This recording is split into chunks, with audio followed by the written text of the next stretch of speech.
Good day, everyone! Have you ever imagined a Philippines where technology and nature work hand in hand? A country where innovation does not harm the environment, but instead protects and restores it?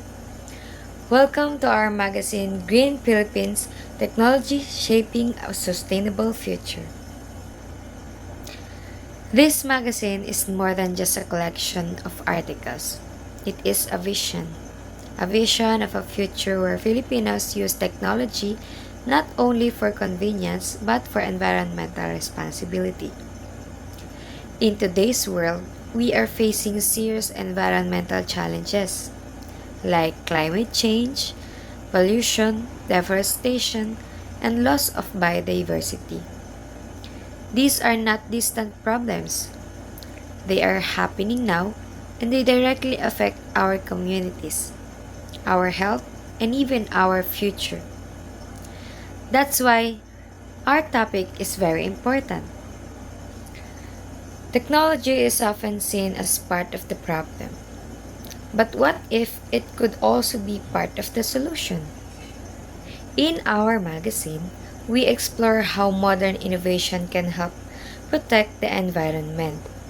From renewable energy like solar and wind power to smart farming techniques that reduce waste to eco-friendly transportation and sustainable urban planning.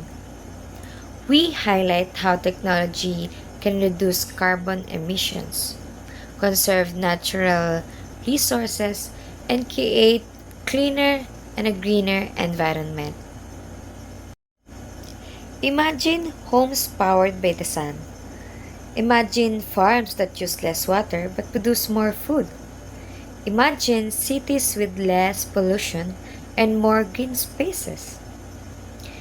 These are not just ideas, they are already happening. And through our magazine, we aim to inform, inspire, and encourage more people to take part in this movement. Green Philippines also highlights the role of Filipinos, especially the youth, in creating change. As a student, future professionals, and citizens, we have the power to support sustainable practices. By being informed, we can make better choices. By being aware, we can take action.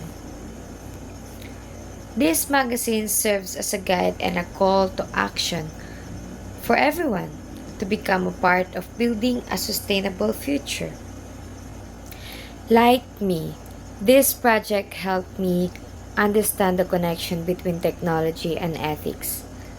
Every innovation has consequences, and it is important to think about who benefits and who might be affected.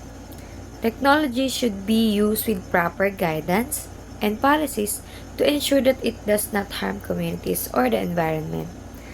Still, responsible use means thinking beyond convenience. So, as a digital citizen, I realized that I should not just depend on technology, but also be aware of its impact and use it wisely. So, how does this help the environment? By spreading awareness, we encourage responsible use of technology. By showcasing solutions, we promote sustainable living.